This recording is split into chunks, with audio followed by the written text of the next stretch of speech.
Okay, so looking at who is here, Megan is here, Kendrick is here, Cody is here, Alina is not here, Lauren Lee is here, Seth is here, Sarah is here, Eliezer is here, Laborth is here, Holly is here, Dylan is not here, Caleb's here. Okay, so just to review what I just said, because I don't think many people heard me, I have Alina and Dylan is not here. Okay, well, hopefully she'll come back. Okay, so we're going to review for the test. When is the test? Friday. What are we doing tomorrow? Presentation. Student presentation. And last time, I think everybody actually did the evaluation for the student presentation, so that was good. She is back. What happened? Huh? Oh, I was talking about what's going on. Okay, so we're going to review here for the exam. And so I have made this here that is just the sections that are going to be covered on the exam. So if you look here, we have the first section we're going to be covering on the exam is 49. 49 was supposed to be on the last exam, but we didn't have it covered yet. So we're going to be talking about comets. We have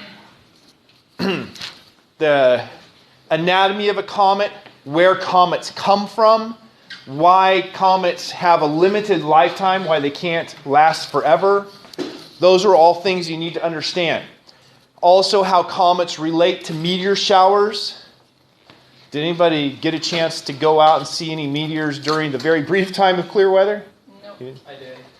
I didn't. I didn't need to go out, but I did because I'm usually in bed by, well, I can't say by the time the sun goes down these days because it goes down early, but yeah, I like to be in bed. You need to know about the places where we have the comets coming from, the Oort cloud and the Kuiper belt. That's where they come from. And of course, the majority of the majority of meteors come from cometary fragments, right? But the majority of meteorites come from asteroids. How can those two statements work together?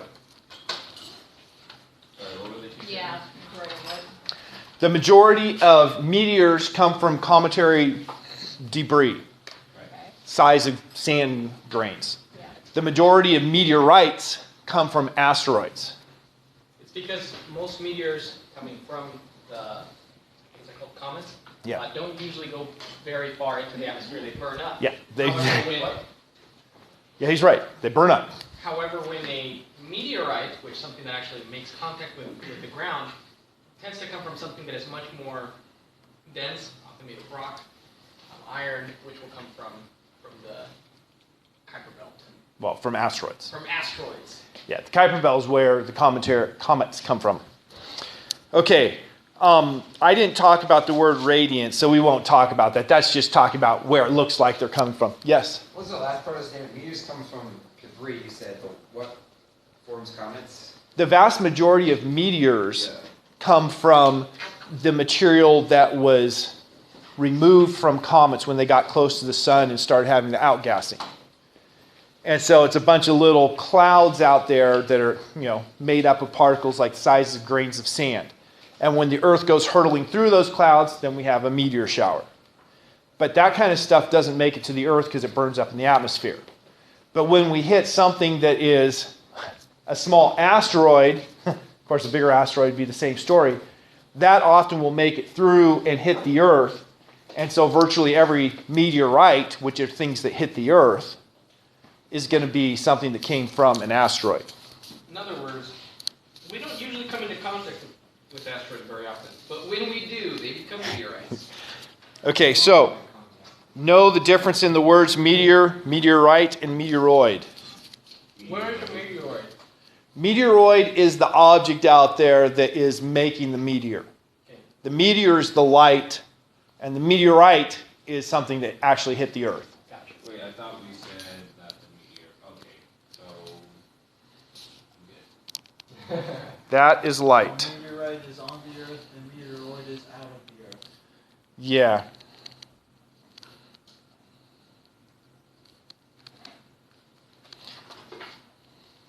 I used to call steroids meteoroids. So the meteorite is what hits the Earth.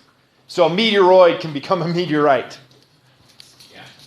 But not without becoming a meteor first. Okay.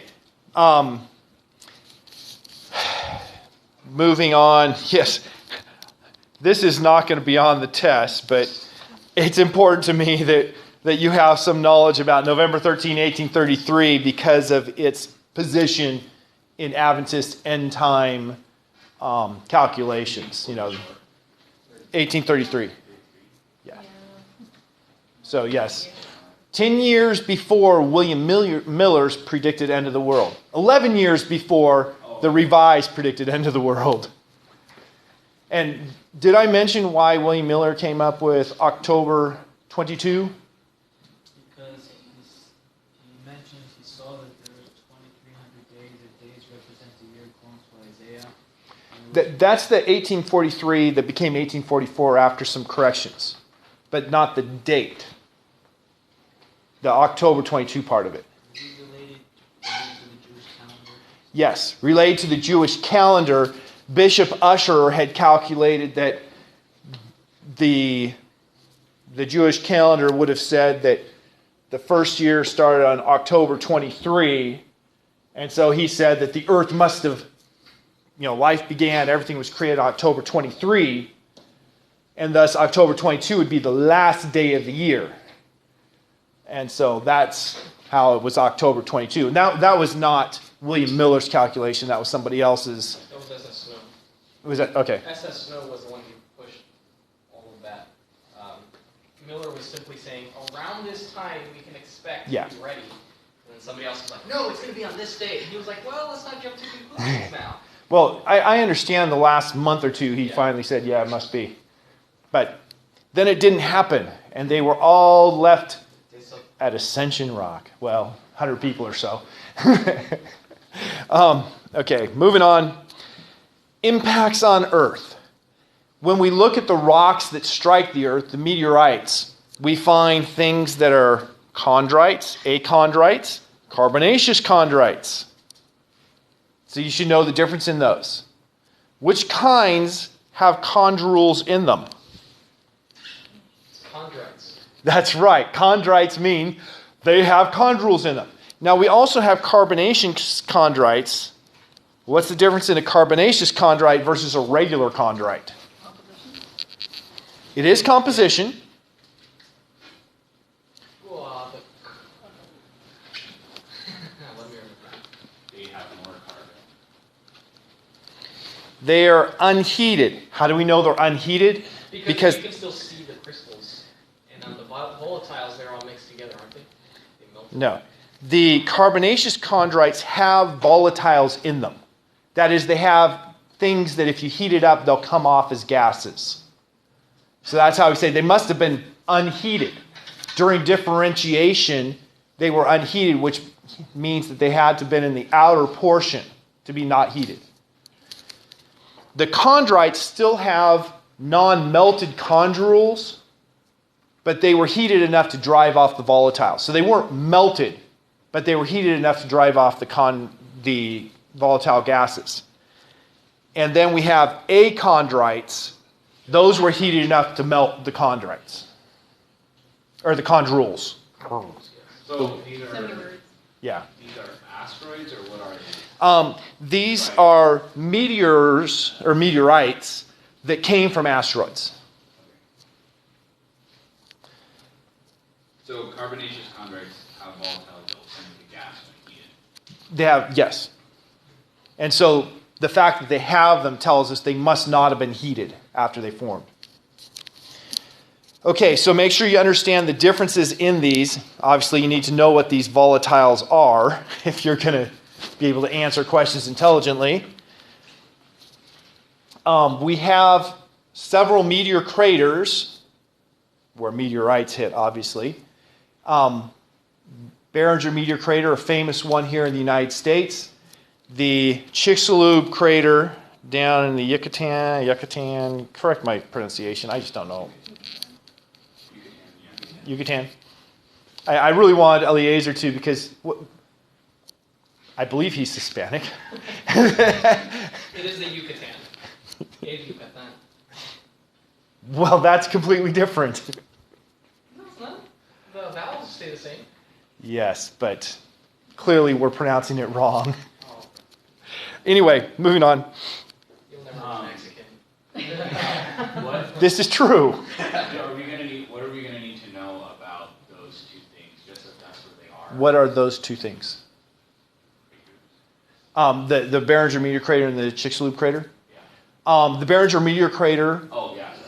that it is, a crater in the United States, about a mile across, that, is famous. The Chicxulub one, a little more. Number one is that it's a fair amount larger. I don't even remember the size. You're not going to have to know its size, but it's a fair amount larger. But number two, and this is important, this could definitely come up on the test, that there is evidence that the date for the Chicxulub crater matches the date for the KT boundary, and the KT boundary shows the presence of shocked iridium, which is believed to have come from this impact. So, putting things together, scientists have concluded that the Chicxulub crater must have been created by an impact that threw all kinds of material into the atmosphere, which then fell down, giving us this shocked iridium in the KT boundary, and that's what caused a mass extinction. At the KT boundary, a huge percentage, something like 70 to 80% of all creatures went extinct. What is the KT boundary time period then? Yes, it's the boundary between the Cretaceous and the Tertiary. I think they're periods. So yes, it's a monumental time. It's the end of the age of the lizard, the beginning of the age of the mammal. It impacted the earth and then debris. And so it hits the earth, and then you have earth as well as material from that meteorite that goes up into the atmosphere because of the violent impact and becomes part of the atmosphere, settles in, right? So it precipitates back down to the earth and forms part of the sediment then that we see worldwide. So it's not limited to just in the region of the, I can't even try to say Yucatan the way Eliezer said it. Yucatan. Yeah, but it's not right. Anyway, In that case, I haven't been pronouncing my name right for my entire life. that's not good. Yeah, that's real terrible. And it should. Okay, moving on then. Okay. Going on to, I tried to remember to bold them, to Unit 51, that's where the test was supposed to start, right? We had those two pickup sections, and then starting the studying of our sun. Now, we spent a lot of time, a Flip Friday, a couple lectures, talking just about the sun. That's really where we fell behind because I spent way too much time talking about the sun. So I'm going to also have probably a lot of questions about the sun because I spent a lot more time lecturing on that than I did anything else in this period. So what things do we know about the sun? We need to know the different layers in the sun. We have at the center, the core. Inside the core is where we're having the fusion of hydrogen to helium, following that proton-proton chain, which involves a total of 6 protons, but then it produces a helium-4 and 2 protons, so it has a net of bringing in 4 protons to make a helium-4. In the process, it produces a lot of excess energy. It also produces a couple positrons that annihilate with electrons. The rest of the energy primarily in gamma wave, which is electromagnetic radiation. It produces, I believe it was 2 neutrinos. And those neutrinos, then we can calculate, okay, the sun has this much energy produced per second. This much energy is produced per fusion, so there should be this number of neutrons or neutrinos produced per second. And then we set up detectors on Earth. The detector's this big. We're this far from the sun. This percentage of the solar neutrinos should be hitting the detector. The detectors actually have an abysmally low efficiency, something like 10 to the minus 22. So for every 10 to the 22 neutrinos that hit it, we detect one, right? Very bad efficiency. Remember, neutrinos are going through us all the time. They're just flying right through our bodies. They don't interact with us. And so to make something that detects them is very difficult. But they knew what their efficiency was. They knew how many should be coming from the sun. And they measured the number of neutrinos. And what did they find? They only had 1/3 of the predicted amount. And with your scientific method, you have a hypothesis. The hypothesis in this case being that the sun's energy is produced by fusion following the proton-proton chain. And then its prediction is there's this many neutrinos. You make a measurement to test the hypothesis. The measurement didn't match the prediction. So following the scientific method, what do you do if your experiment doesn't match the prediction? Make a new prediction. You go back and make a new hypothesis. And so it was getting to the point of, well, were we wrong? Is there something else going on? What actually solved it? This is a homework question from last week. That the three types of neutrinos could transfer between each other. Yeah. It was already known that there were three types of neutrinos. We tend to call them the electron neutrino, the mu neutrino, and the tau neutrino for very specific reasons. And it's only electron neutrinos that are created in the fusion event. But if they can change between them, then by the time they get to the Earth, it'll just be randomized. You should have 1/3 of them as electron neutrinos, 1/3 is mu neutrinos, 1/3 is tau neutrinos. Only detecting the electron neutrinos means you should only be getting 1/3 of the total neutrinos produced. All of a sudden, the measurement fits the prediction. They just didn't understand enough about neutrinos. Oh, so like 1844. Huh? So like 1844, they just didn't have enough information. That is our Seventh-day Adventist doctrine. That 1844, what occurred was the beginning of the investigative judgment. The time prediction, as Labor started to lay out for us, we believe was accurate, but our understanding of what the prediction meant was in error. Okay, back to the sun. Yeah, the sanctuary doctrine. Back to the sun. In the core, we had the fusion. What's the next region outside of the core? The radiative zone, this one here. So this is region number 1 is the core. Region number 2 is the radiative zone. Isn't that the corona? Oh, yeah, that is corona. That's not core. I wish I could read better. Does it have core written here? Yes. Yeah, there it is, 1. Okay. I can read. Thank you, Wayworth. Okay. Keeping us on track. So we have that radiative zone. How do we know there's a radiative zone? Heat keeps going up and down, something like a balloon. That's the convection zone. But it does have to do with the heat, right? Yeah. The radiative zone is where the heat is being moved by radiation. That is, you have radiation of electromagnetic waves. It travels a short distance. It's absorbed. Then it's re-radiated in random directions, I heard over here. The only way that we, quote, know, end quote, that there's the radiative zone is because our computer modeling, our theory, says that it should exist there. Right? It's not something we can directly measure. But the computer models say it should just be purely radiative down there. Then you go up higher, what's the next zone? The convection zone. Of course, I said the next zone, and there's only 2 zones, so you could have, based on my words, figured it out. I had one student say, I think I could pass your test without stating anything, just by analyzing the verbiage of the questions. I mean, Yeah. Okay, so the convection zone. How do we know the convection zone exists? Okay, we can see the granules where we have higher temperature of stuff coming up in the center of the granule, lower temperature of going down. That's what Laborth was talking about, kind of like balloon cycling. So we have the convection zone. What's the next zone above the convection zone? Photosphere. The photosphere. What would you tell me about the photosphere? Light Okay, that's where the light is that we see. There is light down below the photosphere, but the atmosphere, if you will, the gas of the sun is so thick that the light can't get through the region below the photosphere. The photosphere is where the gas gets thin enough that light can get through.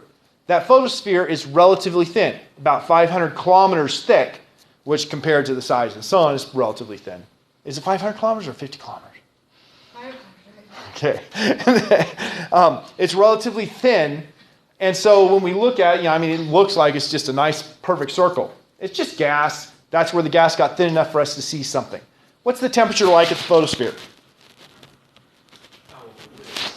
Dylan gave us the almost exact number last class period. It's like 6,000, 5,800. 5,800 K. What's the calculated temperature in the core? 15 million K. So it's cooled down quite a bit by the time it gets to the photosphere. What's the next region above the photosphere? Chromosphere. The chromosphere, which means? Color. It's the color. What happens to the temperature there? Goes back up. Gets up to somewhere around 50,000 Kelvin at the top end of the chromosphere. And then what's the last zone? The corona. This is where corona comes in. And how does the temperature vary as you get into the corona? How does the temperature vary as you go up into the corona? Then it goes down. It goes up to around 1 million kelvins. So the temperature was at its lowest in the photosphere and goes back up. How does that make any sense? But why would it get warmer as you go away from the sun? Energy has to be... Because of the flavors, right? Aliens. Aliens, thank you.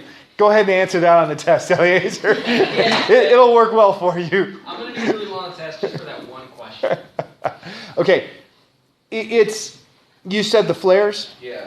It's related to that. It's believed that it's magnetic fields that are basically mixing it up there, adding to the kinetic energy. It's still not a perfectly understood system, at least as far as I know. But we do know it gets warmer up there. How would we know things like that?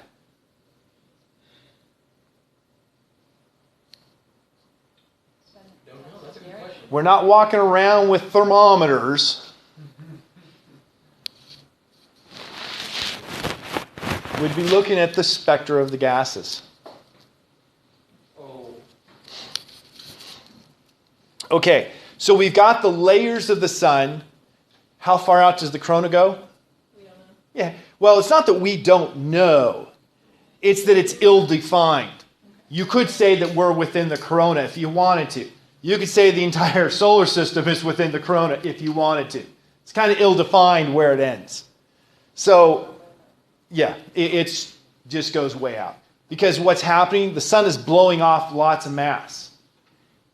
It can blow off lots of mass because it has lots of mass. You had a homework problem that said how much mass would it have to blow off per second if it's going to lose 10% of its mass in its 10 billion year lifetime.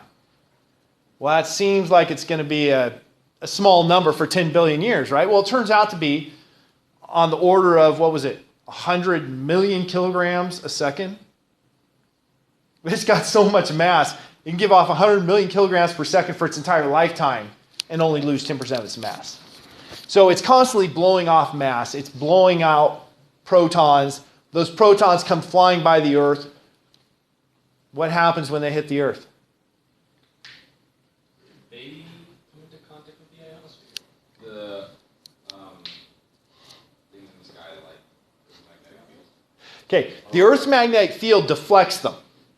But getting near the poles, they'll spiral around the magnetic field lines, which I believe is what your hand signal was supposed to be. Spiral around, those magnetic field lines come in and create auroras if you have a strong enough flux, a strong enough wind.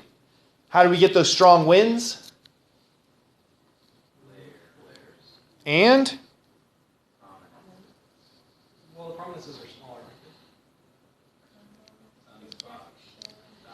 These two things are the things that blow off lots of material. The flares come from the chromosphere. The coronal mass ejections, surprisingly enough, come from the corona. The coronal mass ejections are believed to be related to flares, as flares are likely to cause the coronal mass ejections. But those throw off huge amounts of material. If that material is aimed at the Earth, well, then we get the show.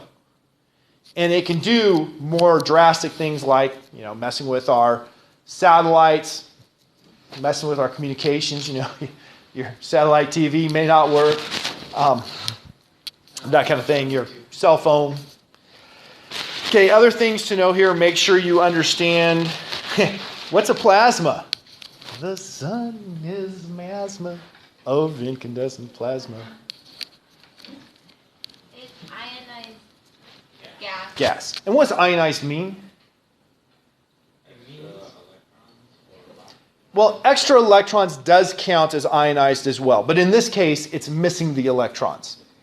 Ionized just means it doesn't have the same number of electrons as it has protons. In the sun, everything is completely ionized, except for in the outer atmosphere.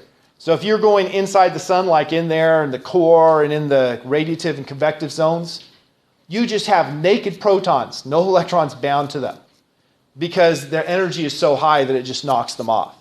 You don't get the absorption spectra, though, unless you have electrons bound. So out in the atmosphere, we have to have electrons bound if we're going to see the absorption spectrum. So, yeah, it's completely ionized. That means we've taken off all the electrons when you get inside the sun. We call them hydrogen atoms, but they're just protons. Okay, what other things do we have here?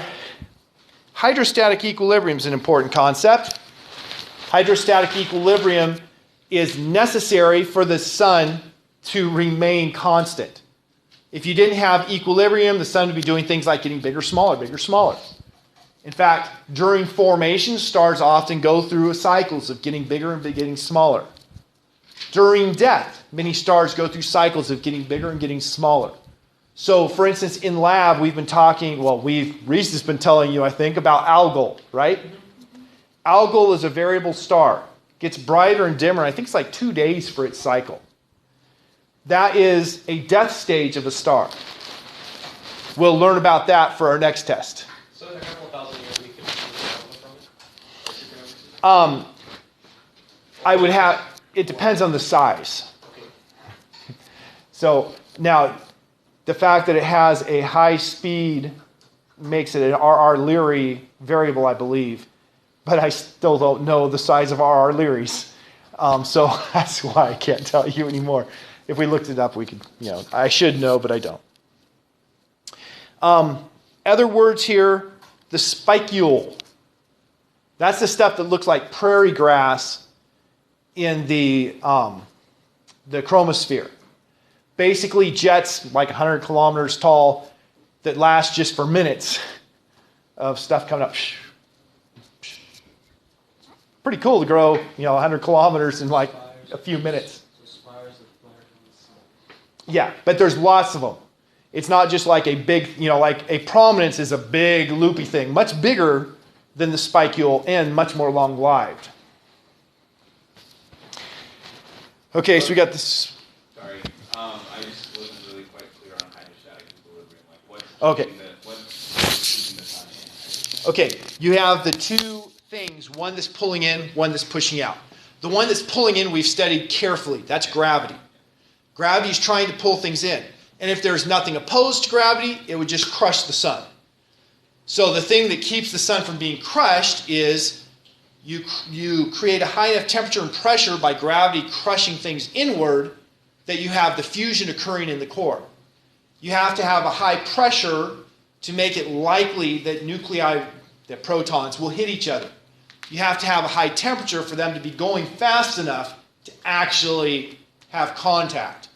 They have contact, then you can have the fusion event go to a lower mass state, releasing energy equals mc squared. The amount of energy released is equal to the amount of mass lost times the speed of light squared.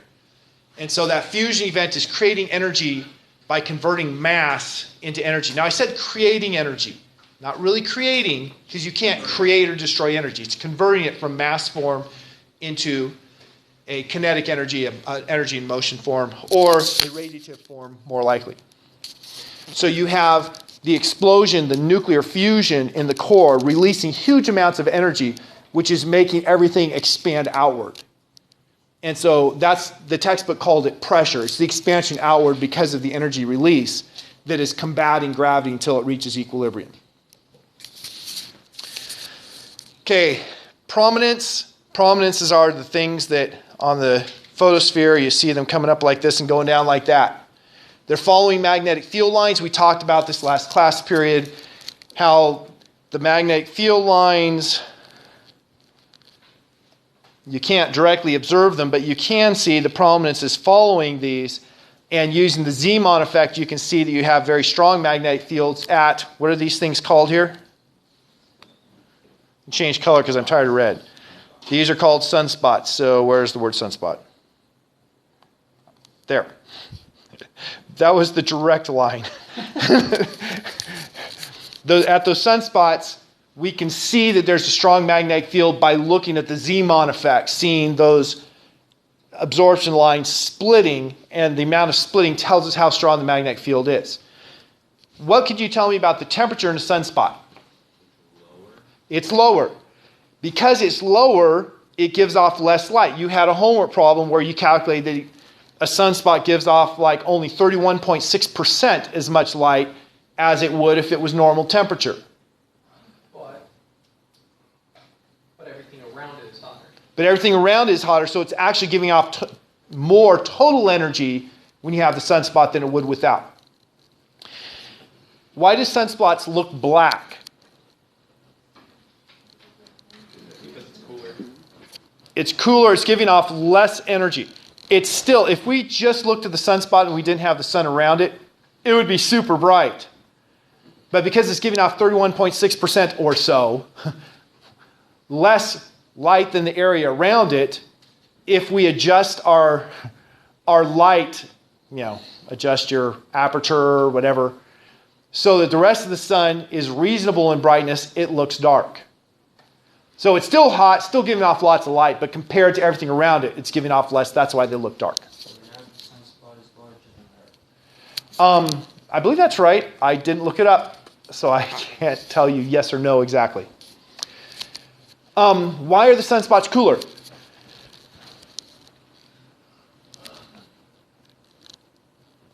This had to do with the magnetic current that's going through that. The strong magnetic field suppresses the convection. So we don't have convection coming up where we have those strong magnetic fields. And since we don't have the convection coming up, we don't have the heat flowing up there, it's cooler. So, moving on from this, let's go straight to talking about the solar cycle. What's the time between, the repeating time typically for the solar cycle?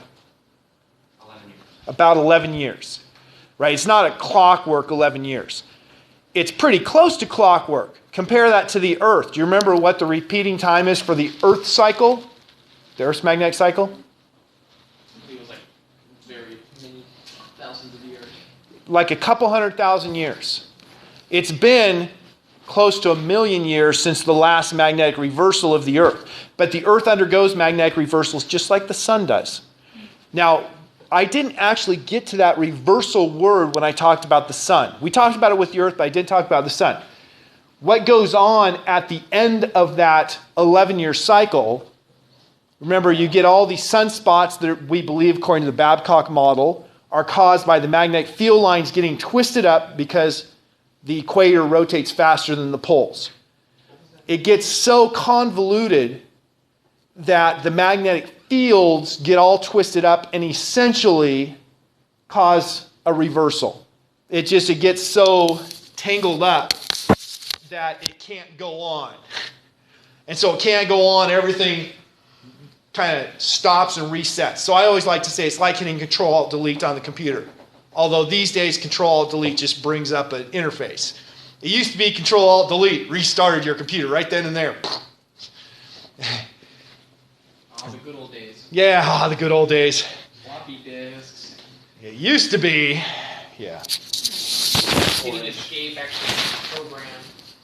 I remember when I saw my first home computer. I immediately learned to program. I was in 8th grade. So you can play. Actually, I thought I was pretty good at writing games. I could, yeah. Let's not talk about this. Let's go back to the astronomy. Back to the present. Yes, back to the present. So, the 11-year cycle, it's like resetting the whole magnetic fields of the sun. And surprisingly, the magnetic fields reverse. So the North Pole becomes the South Pole becomes the North Pole for magnetic poles. Now, right now, what is the magnetic pole of the Earth's North Pole?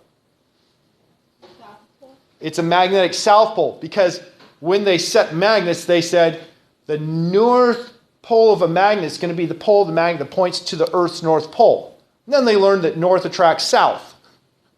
And so their definition that the North Pole of a magnet is pointing to the Earth's North Pole meant that the Earth's North Pole had to be a south magnetic pole. Well, when the Earth's magnetic field flips, then the North Pole will be a north magnetic pole. That happens with the sun approximately every 11 years. The last time it happened, right, we developed better and better observing techniques. And what scientists discovered was for like a 3-week period, the sun had 2 north poles and no south pole. Now, as we understand magnetism, you can't have a monopole. That means you can't have only one pole. You have to have with every north and south. So what happened was part of the sun's magnetic field flipped and the other part hadn't flipped yet.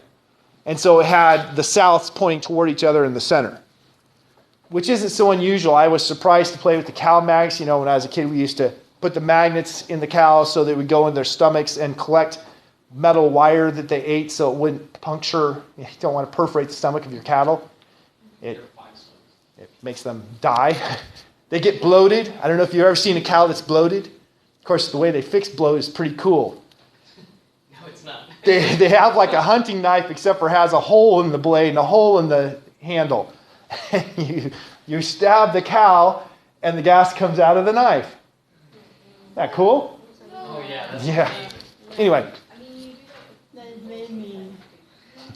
Anyway, that's why we put in the magnets to try to avoid things like that. Bloating is not just caused by that, but anyway, on to the topic. It's been a long time since I worked at the dairy. I may be wrong about things I talk about the dairy. I'm certainly not going to tell you what I'm thinking about now. I actually broke a knuckle punching a cow once. Oh. Can we have story time? No. I punched the cow because there's a little lane here with fence on both sides. And if the cow runs past you in the lane, it will break your pelvis. Because it just rolls you and there's not enough width for you and it's plenty strong. That happened to a girl a year ahead of me in high school. And so to keep the cow from trying to run through me, I punched it in the head. They have really strong heads. I think it's because they don't have any brain inside there. Anyway, like I said, back to... Cow brain is a delicacy. Huh? Cow brain is a delicacy. Yes, it is, especially by people who like Jakob Creutzfeldt or whatever it's called disease. Otherwise known as mad cow disease. In humans, it's Jakob Creutzfeldt. We were talking about the solar cycle, the sun. So the sun reverses its magnetic field every 11 years. And it's much more predictable than the Earth, probably because the sun has a much stronger magnetic field. And the sun's magnetic field is going to be created by this ionized hydrogen going around in circles. We spent a lot of time talking about things like the environment, the global weather, if you will, and how that relates to the sun. So make sure you understand about the Milankovitch hypothesis that theorizes that global climates are controlled by the factors of the Earth's tilt, the eccentricity of our orbit, our precession, and the solar activity. Milankovitch. Let's see if it's here in my notes. you not need to know how to spell it? You never have to know how to spell words. Yeah, it's not this far out. I think it's Is that unit 52? It's in 49, really? something like that. I know that I studied it for Yeah, I don't know where the word appears, but yeah, I don't think it's in my list of words here. But Do you like spelling? Is that correct, unit 52? That is correct. what? Unit No, that's 52. T, yeah. I don't remember what unit it's in. It could be 52. I Oh, no, there's a T. Yeah, there's just a T. don't know. Okay, so make sure you understand these issues because, global climate, global warming, that's a really hot button topic these days, very politicized. In case you care, I tend to believe that we don't have any evidence for conclusive man is at fault or man is not at fault. I do believe that God put us here to be stewards of this planet, and so we should be responsible and not doing pollution regardless of if man is causing climate change or not. So going on with our study here, we've already talked about most of these things. We talked about the proton-proton chain, nuclear fusion, the neutrinos. We never talked about the weak force. We didn't use the word isotope or deuterium here, so I'm not going to talk about those. Basically, what I've already talked about is what you need to know there. Going on to solar activity. Well, we talked about sunspots already, the Zeeman effect. Coronal mass ejections, we already talked about in flares. The Maunder minimum, this is clearly going to be the section where the Milankovitch hypothesis comes in as in 53 because the Maunder minimum was really important for our understanding of how the sun affects the earth. What is the Maunder minimum? Isn't it between like 1600 and 1800 something where there's a significantly less amount of Sunspots. sunspots that, Now, that's going to also mean less flares too. yeah. But sunspots is the direct observation. It doesn't go all the way out to 1800. It's more like just a little before 1600 to maybe around 1750. But yeah. So that Maunder minimum, the sun essentially was dormant, meaning it didn't have storms. It still was fusing hydrogen to helium and producing plenty of energy, but didn't have the storms, which means that it wasn't giving off quite as much radiation. And what happened to the temperatures on Earth? They dropped. Sun comes back up, start having more sunspots, the temperatures on Earth came back up. The sun's been more active in the past 100 years than historically average behavior. Hence, it's reasonable that temperatures on Earth should have gone up. The sun now appears to be going maybe toward another dormant phase. We don't know. People are predicting that it will. And if it goes into a dormant phase, if man is not the reason the temperatures have been going up, then temperatures should drop. If it's man's fault the temperatures have been going up, well, then maybe the temperatures won't drop. Maybe they'll just stay the same or even go higher. If temperatures go higher as the sun goes into dormancy, we can be pretty sure that it's man's fault, right? Yeah. Now, there are the other factors in the Milankovitch hypothesis, but that's an important one to understand. Differential rotation, what did that mean? It means that it spins not the same rate. Yeah. The rotation rate is different depending on where you are. On the sun, where does it rotate the fastest? The top. The equator. Only because it's just, On Jupiter and Saturn, it's the opposite. Jupiter and Saturn, it rotates faster at the top and bottom and slower at the equator. But they all have differential equation. That's math there. Differential rotation. Does Earth have differential rotation? no, because it's a rock. No, because we're solid. Solids can't have differential rotation. Very funny. Okay, now luminosity. You might say, what about... I don't remember him talking about this. Yeah, we covered this in Flip Fridays. Flip Fridays are supposed to be learning experiences, not just, like, oh, I'm doing homework on something you never talked about. The idea there is it is, cooperative learning where students are taking, ownership, blah, blah, blah. You've heard all the catchwords. So, the luminosities. Now, I did talk a little bit about this, but very little. Make sure you know things like what apparent magnitude is, what the absolute magnitude is, how they're different, how they're similar. Well, the apparent magnitude is a measurement telling us what brightness we have. What is the brightness? It's just what we perceive. Okay, it's the light we receive. What's the total light given off by a star called? Absolute. The absolute magnitude tells us about that, but the luminosity is the word for the total amount it gives off. So brightness is how much we see from it. Luminosity is the total it gives off. And those are related by distance. That is, the farther away you are, the fainter it is. Makes perfect sense. You look at a street light. If you're really close, it's really bright. Get farther away, it's dimmer. It's getting dimmer, not because the light's giving off less light, but because you're farther away, so the light is spreading out over a bigger area. And so 4 pi d squared, that's the equation for the area of a sphere, the surface area. That light is spread out over the surface area of the sphere, and so that's how the two relate.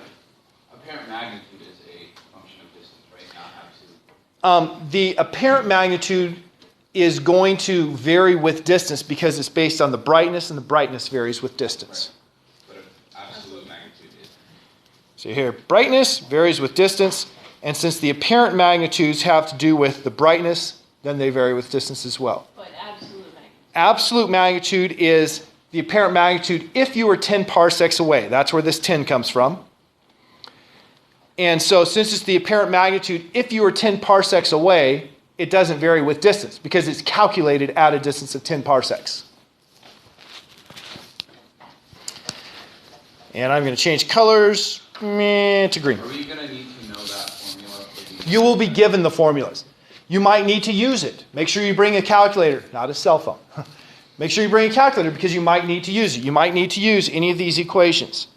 These are the most mathematically involved equations in the class because it has the log.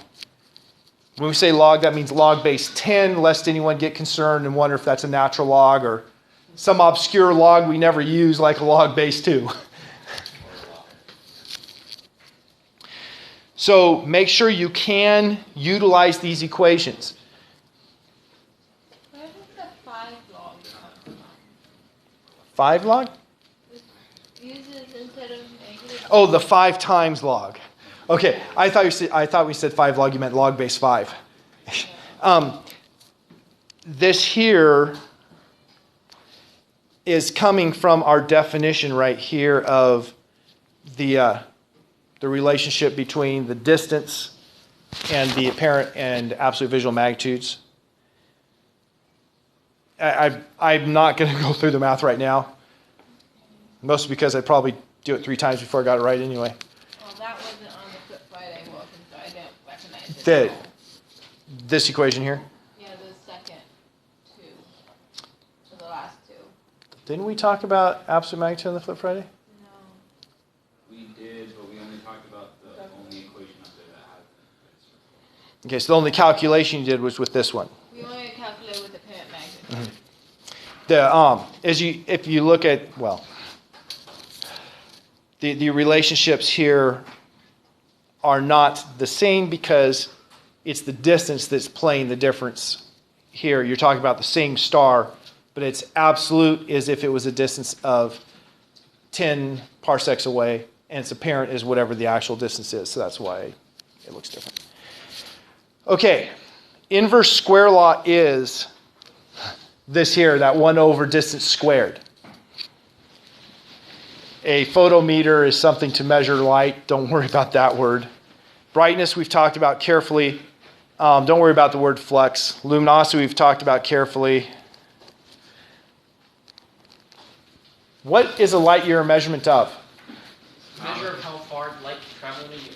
Okay, so is that time or distance? Distance. Okay. A lot of people, because it says year, they think time. What it is 1 light year is equal to the speed of light. What's our symbol for the speed of light? C. Multiplied by 1 year. That's how you calculate its value. Distance multiplied by time, speed multiplied by time is distance. So that's why it's a distance. C is the speed of light. C is constant.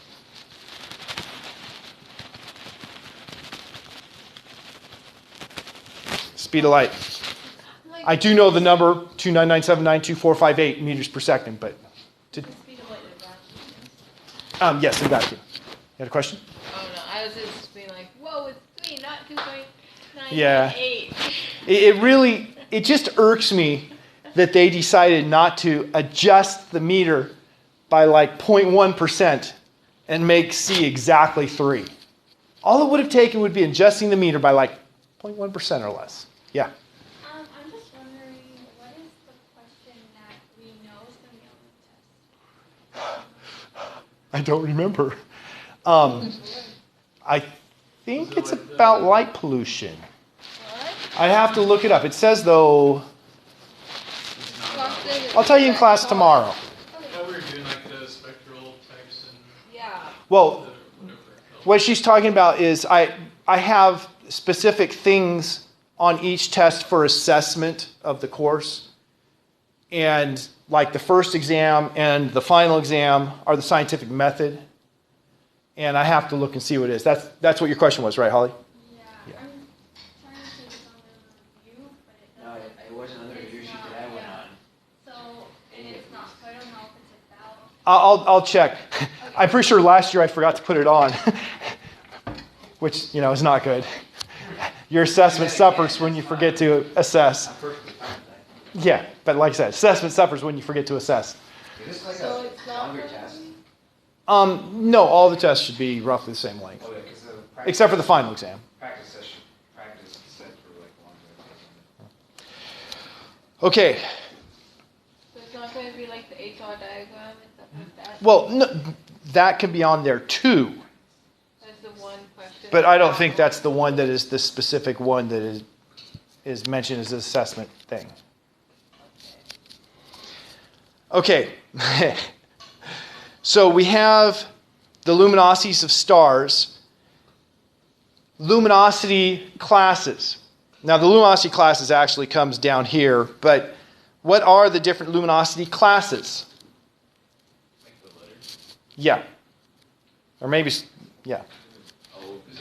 Those are actually spectral types that have the OB. Yeah. I like the way she thinks. 1, 2, 3.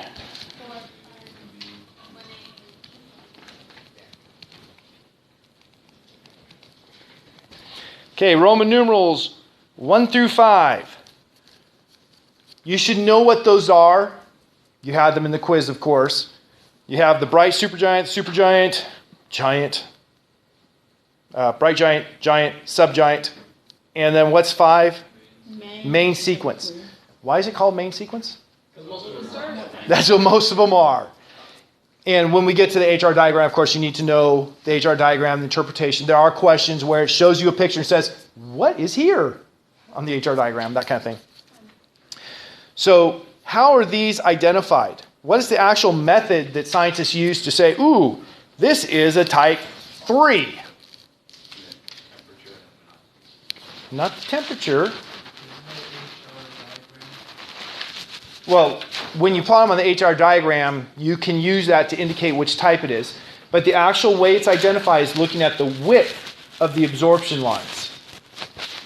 The thinnest absorption lines are at the top here. The thickest absorption lines at the bottom. And I explained last class period that's because of the thickness of the gas. The thicker the gas, the more collisions you have, and the broader the absorption lines are. They're broadened by collisions.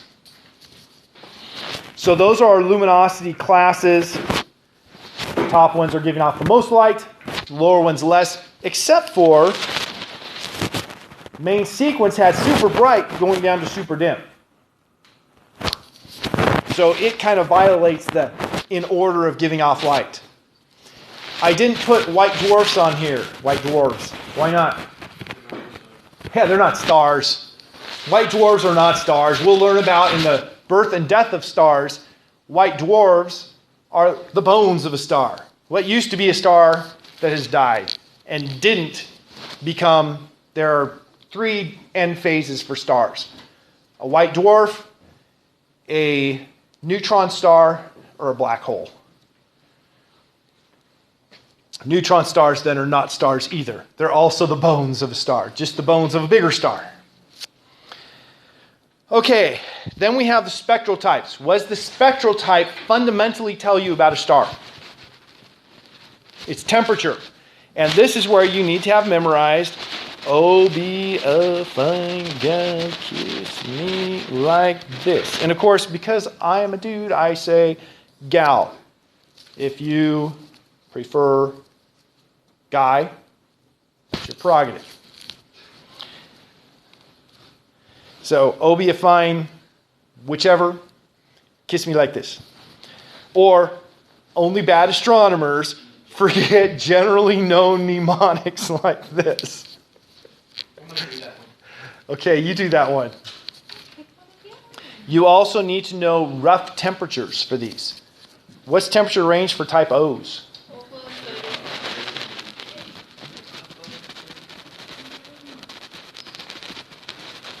Yeah. 10 to 30,000, then it's 75 to 10, and then it's. Yeah, actually, wait, am I? Yeah, you got this off by 1. Yeah, I went off by 1. Okay, so let's just say greater than 3,000. Okay, so then we have 10,000 to 30,000. What are A's? 7,500 to 10,000. F's? 6,750. Okay, 6,750. What are G's? What is the sun? We're at G2.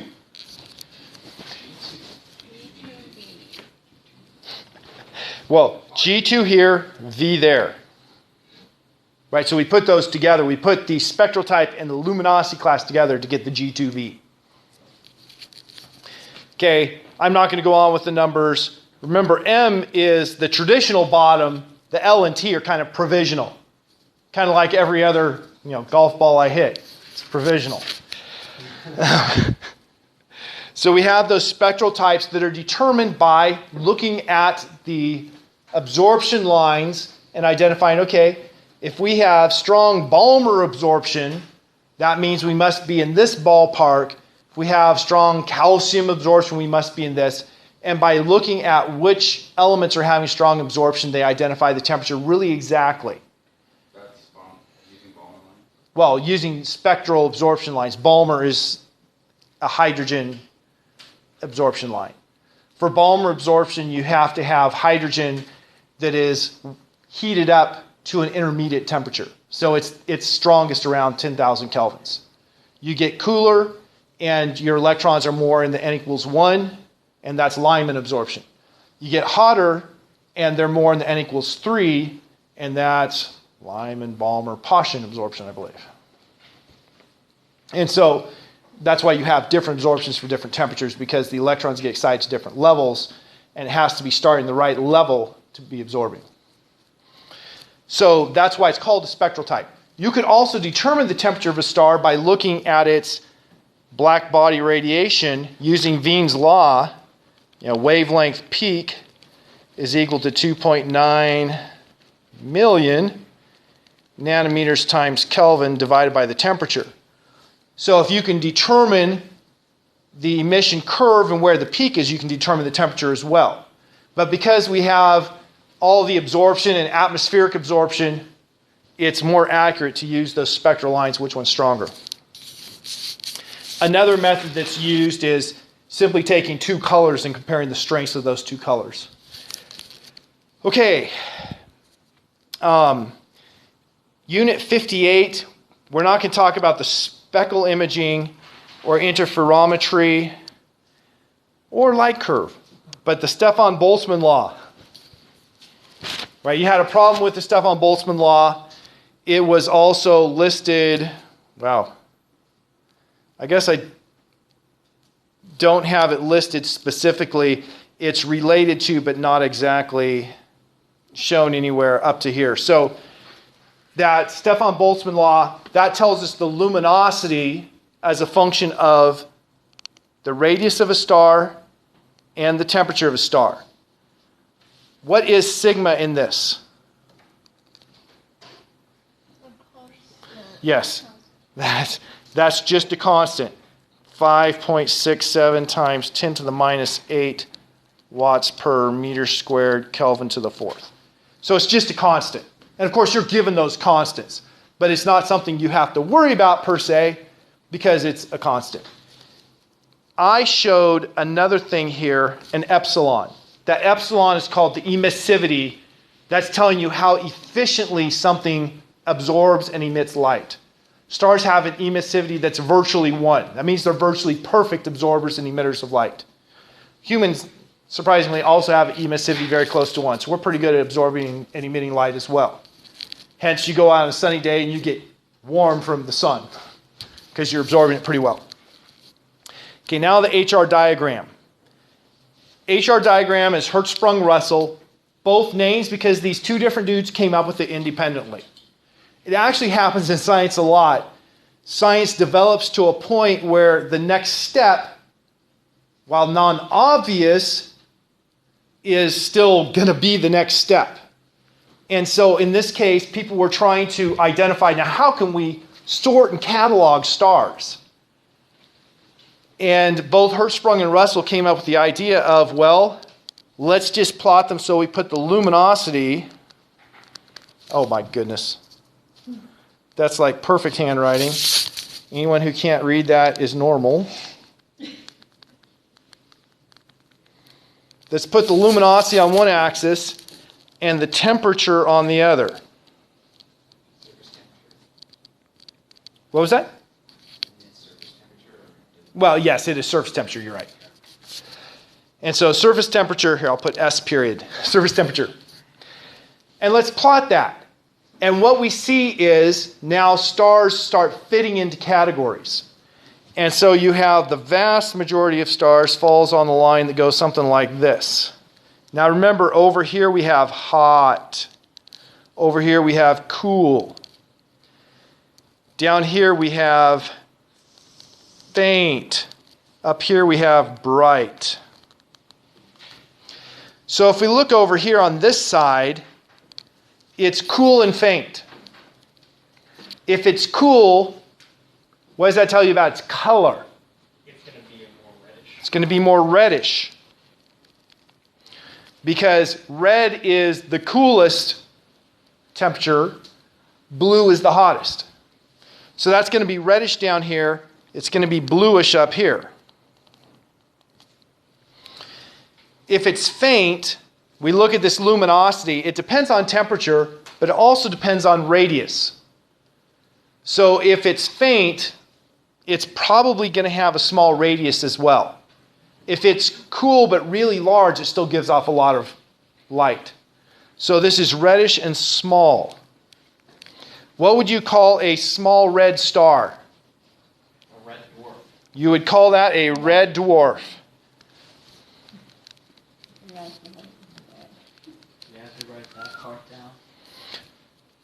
Not right now. You don't have to write anything, but you should know it for the test. Yeah. So down here you have red dwarfs. As you go up, it becomes blue. So up here at the top, we're going to have blue stars that are bright. Now, I'm not going to call something on the main sequence a blue giant. I'm going to go out here, these things out. Okay, change color. Red is not a good color for blue. Out here are bright supergiants are going to be blue giants, right? Nobody calls them blue giants that I know of, but that's what they are. So your blue giants, I put them out here because they're bigger stars out here than they are over here. That is, over here is bigger, over here is smaller. But yeah, everything up here is going to be blue because it's high temperature, right? Everything on this part is going to be bluish. everything on this part here is going to be reddish. So I'm going to have over here, I would have, maybe I should make that, maybe I should get rid of the pointer. Make this, I said get rid of the pointer. Make this a little smaller for my blue giants. Yeah, that's what I was wondering. Because over here, I said red. Man. Over here, I would have red giants. Yep. Now, typically red giants tend to be further down here, but over there it's going to be reddish. If it's going to be giant and red, it's going to be called a red giant. So, we have some red giants. Betelgeuse is an example. Okay, so we've got the stars that lay out here, and we can put our different... So Betelgeuse is near the end of its lifetime. Yep. It is in its death phase. Anything that's out here is in its death phase, or it could be in its birth phase. You have stars, we'll learn, they come like this to get onto the main sequence. Then they burn their way across, and then they go, okay, got to change colors or else you can't tell what I'm doing. Then they burn their way across here, and they come off and go like this. There's the life cycle. Birth is the magenta here, not counting my loops. Death is the green, not counting the main sequence for a typical star. Okay, so HR diagram, make sure you've got that stuff down because that's something that is very important for understanding stars. Is it going to be like the question that we have to write out? It's not just multiple choice? No, they'll all be multiple choice. There's not going to be any like writing questions? There may be one. That's what Holly was asking about. I said I'll check and let you know tomorrow. I know you're doing the presentation tomorrow, but I'll let you know as well. Okay. I'm just trying to see what I want to emphasize on the presentation. Don't worry about it for your presentation. Just do your presentation. Do what you've prepared. Just in case she's worried, there's 10 units that I haven't covered yet that were on the section they were preparing for their presentation. I told them to go ahead and give the presentation on what they've prepared, even if I haven't covered it yet. Just so everybody knows what I told them for their presentation. So you don't have to worry. Okay, now there are a couple things here that we didn't talk about. We didn't talk about these two equations, so that won't be on the test. But we talked a lot about the HR diagram. That will be on the test. Well, we talked about the Flip Friday did a lot of work. There was something else I wanted to say oh, yes. This equation here, the luminosity equation, the Stefan Boltzmann law, relates to the HR diagram in that we have luminosity on one axis, temperature on the other. So we're plotting this versus this. And because we're plotting those, we log both axes. If you log them, probably most people aren't really comfortable with this. But if you take the log of both sides, you have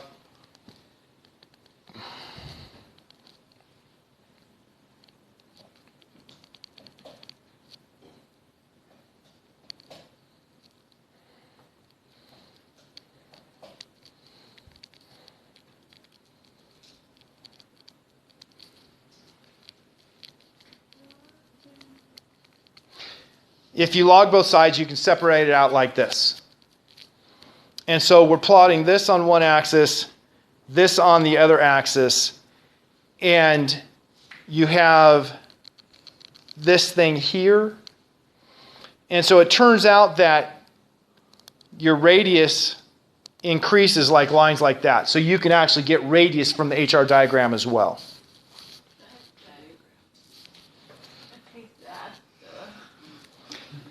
Yes, it is a disaster at this point. But when you go through and watch it on YouTube, you can see it develop into the disaster. I like the way you... Thank you. I'm voting for you for president. Excellent. I look forward to all the write-in votes. Our country will look like the United States. Yeah. And on that note, everybody understand what we're going to be covering on the exam? Yep. I will, of course, save this so you can go back. If you didn't write down which units are not going to be covered, you can just look through this and see which ones are going to be covered because I took out the units that won't be covered. We're just going from 49 to 59? 49 to 59, skipping a few. Yeah. A few sections or A few units. You notice it goes from 56 to 58 with no 57 there. That was where I said I'm not going to start a new section in class yesterday. Yes, also skipping 54. That probably is all we're skipping. Yeah, that's all we're skipping is those two. But okay, yeah, That's going on the unit then? yeah. So it'll be under the- Watch this. Share a PDF. Oh wait, you can't see that. I'm doing it right now. Here, see, my screen looks different than that. What unit are we skipping? 57. Okay, so it is now there. If you go to Moodle, look at the lectures. It's there now. Can you download the slide? I just did. It's now there. And I will now stop the recording.